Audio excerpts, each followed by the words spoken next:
Hola amigos, bienvenidos. Yo soy Jimena Conde y esta es su sección donde van a estar informados y contextualizados sobre todo lo que está ocurriendo en el mundo y en México también. Claro que sí.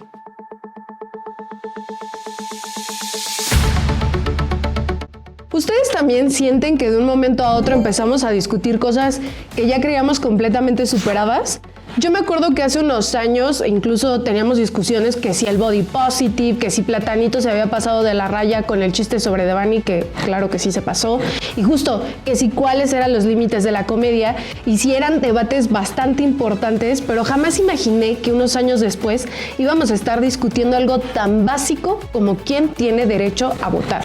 ¿Y cómo es que llegamos a eso? Bueno, la polémica comienza durante la Women's Leadership Summit, una cumbre organizada por Turning Point USA, uno de los movimientos conservadores más influyentes en Estados Unidos. Ahí, varias expositoras e influencers vinculadas al movimiento Tradwife defendieron una idea llamada voto por hogar. ¿En qué consiste? En que en lugar de que cada persona vote de manera individual, sea el esposo quien emita un solo voto en representación de toda la familia. La justificación completamente es religiosa y dicen que como el matrimonio convierte al hombre y a la mujer en una sola carne, ambos deberían de tener una sola voz política. Esto es gravísimo, de verdad. Incluso hubo quienes afirmaron que las mujeres solteras podrían ser representadas por su papá, su hermano o cualquier otro familiar hombre. Una de las principales promotoras de esta idea es Erika Kirk, ¿sí?, la viuda de Charlie Kirk, quien hoy dirige Turning Point USA. Y para ella muchas mujeres deberían renunciar voluntariamente a su voto porque eso ayudaría a construir un país más alineado con los valores cristianos y conservadores. Claro que sí. Y ojo, no existe ninguna iniciativa para eliminar el voto femenino en Estados Unidos. La Constitución, de hecho, sigue protegiendo ese derecho. Pero las ideas importan, porque empiezan como una conversación y de pronto cruzan fronteras. De hecho, aquí en México, un joven político, ¿de dónde? ¿De dónde creen ustedes? Del PAN. Ya presentó una propuesta muy parecida al llamado voto por hogar o voto por familia. Y si todo esto ya de por sí resulta preocupante, hay otra historia que esta semana volvió a poner sobre la mesa una pregunta incómoda sobre el poder y las mujeres. Donald Trump. El presidente de Estados Unidos finalmente tuvo que pagar $5.6 millones a la escritora A. Jane Carroll después de que un jurado lo declarara responsable de abuso sexual y difamación. Vámonos un poquito más para atrás. En 1996, Carroll asegura que Trump abusó sexualmente de ella dentro del probador de una tienda departamental. Durante años no presentó una denuncia y fue hasta 2019 cuando decidió contar públicamente lo que según ella había vivido. ¿Y sabes cuál fue la respuesta de este señor Trump? Decir que ella estaba mintiendo, que no la conocía y que, fíjense bien lo que dijo. Dijo, no es mi tipo, como si eso respondiera a una acusación de abuso sexual. Carroll decidió demandarlo y después de varios años de juicio, en 2023, un jurado federal concluyó que Trump era responsable de abuso sexual y de difamarla por desacreditarla públicamente.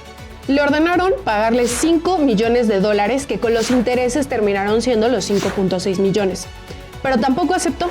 Claro que si no aceptó el fallo, sus abogados tuvieron que apelar una y otra vez y lo llevaron el caso hasta la Suprema Corte de Estados Unidos para intentar revertir el veredicto o por lo menos retrasar el pago. Mientras tanto, el dinero permaneció congelado. Y hasta hace apenas unas semanas, la Corte Suprema decidió no revisar el caso. Ya no había más recursos y esta semana un juez por fin ordenó liberar el dinero y ahora sí, A. Jane Carroll finalmente recibió la indemnización. Y de verdad, más allá del dinero hay algo que no dejo de pensar. Estamos hablando del presidente de la nación más poderosa del mundo, un hombre que un jurado declaró responsable de abuso sexual y difamación contra una mujer, que pasó años intentando evitar cumplir con esa sentencia y que aún así volvió a llegar a la Casa Blanca. No sé ustedes, pero a mí esa parte de la historia me sigue pareciendo muchísimo más impactante que el cheque a pagar. Y hablando de hombres poderosos que ejercen violencia contra las mujeres, hay otro caso del que tenemos que hablar, el del exdirector de Pemex, Víctor Rodríguez Padilla. Y antes de que me preguntes por qué su esposa decidió perdonarlo, creo que esa de hecho no debería de ser la pregunta importante. Más bien debería de ser cómo es posible que un hombre al que todos vimos golpear a su esposa en un video, hoy pueda enfrentar su proceso en libertad. Porque sí, el video existe. Fue la propia María Felicia Jiménez quien decidió hacerlo público. En el mensaje con el que difundió aseguró que romper el silencio significaba quedarse sin trabajo, sin dinero, sin un lugar para vivir e incluso correr el riesgo de perder a sus hijos, debido claramente a que su esposo es cercano a esferas de poder. Después de hacerse públicas esas imágenes, Víctor Rodríguez fue detenido y vinculado a proceso por violencia familiar. Pero a ver, si María Felicia presentó un escrito otorgándole el perdón porque continuar con el proceso estaba provocándole un desgaste emocional a ella y a sus hijos. Y es por ese escrito que este señor, este impresentable, le cambiaron las medidas cautelares y podrá seguir el proceso en libertad, aunque con restricciones como no salir del país ni acercarse a la víctima. Y aquí viene la pregunta que a mí me parece realmente importante, porque en México hay más de 100,000 personas privadas de la libertad, sin haber recibido una sentencia. De acuerdo con el INEGI, una gran parte permanece en prisión preventiva, ya sea justificada o incluso oficiosa. Entonces, ¿por qué en un caso donde existe un video de la agresión, el imputado enfrenta el proceso fuera de prisión? Ahora, hay otra arista política.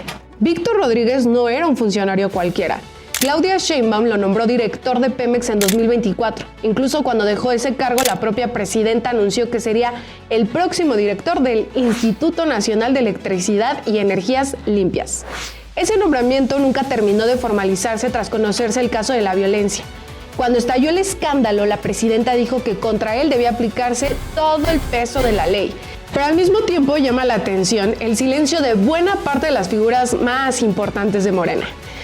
De hecho, el gobierno prácticamente dejó sola a la Secretaría de las Mujeres como la única dependencia que condenó públicamente la agresión. Y justo ahí está el punto, porque la neta, ¿qué tan igual es la justicia para todos cuando quien está siendo acusado de ejercer violencia contra una mujer también forma parte del círculo de poder?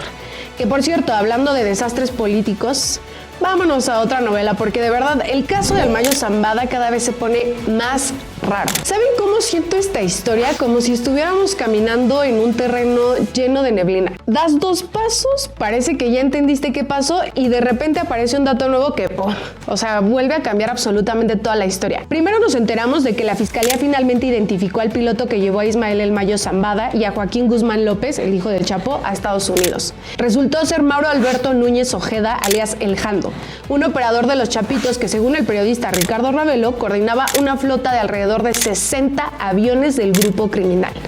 Hasta ahí ya había muchas preguntas. ¿Por qué ese hombre fue detenido en Culiacán en febrero del 2025, pero cuando lo capturaron se identificó con otro nombre, por lo que las autoridades mexicanas no lo relacionaron con el vuelo de El Mayo?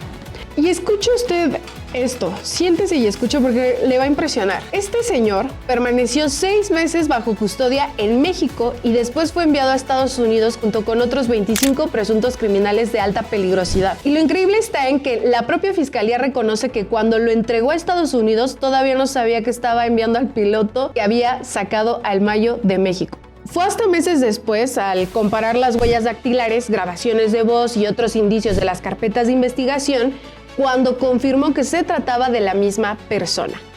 Pero ahora apareció otra pieza y esto es muy importante.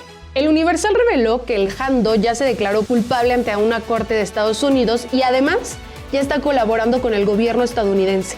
De acuerdo con información obtenida por ese medio a través de una fuente del FBI, por ahora no está señalando nombres de otros involucrados políticos, pero sí está ayudando a identificar bienes, cuentas bancarias y propiedades sujetas a decomisos. Y hay algo todavía más interesante, porque la misma fuente explica que existe la posibilidad de que haya acuerdos reservados o documentos sellados sobre una futura cooperación más amplia. Es decir, todavía no sabemos si terminará convirtiéndose en un testigo cooperante que aporte información sobre otras personas de interés para Estados Unidos y políticos de Morena, de PAN, PRI, de lo que sea, pero políticos. Si el piloto ya está colaborando con las autoridades estadounidenses, ¿qué más sabe sobre el traslado del Mayo? ¿Quién más participó en esa operación y qué tanto de esa información terminará conociéndose públicamente? Porque la historia del vuelo que cambió el equilibrio del cártel de Sinaloa parece estar muy lejos de haber terminado. Y bueno, estas fueron las notas más importantes y yo me despido aquí. Me encantaría comentarles todo lo que pasó esta semana porque la verdad hubo muchísimas cosas, pero si no este video duraría una eternidad. Así que nos vemos en el próximo. Infórmate, cuestiona y por favor sé buena persona. Los quiero mucho.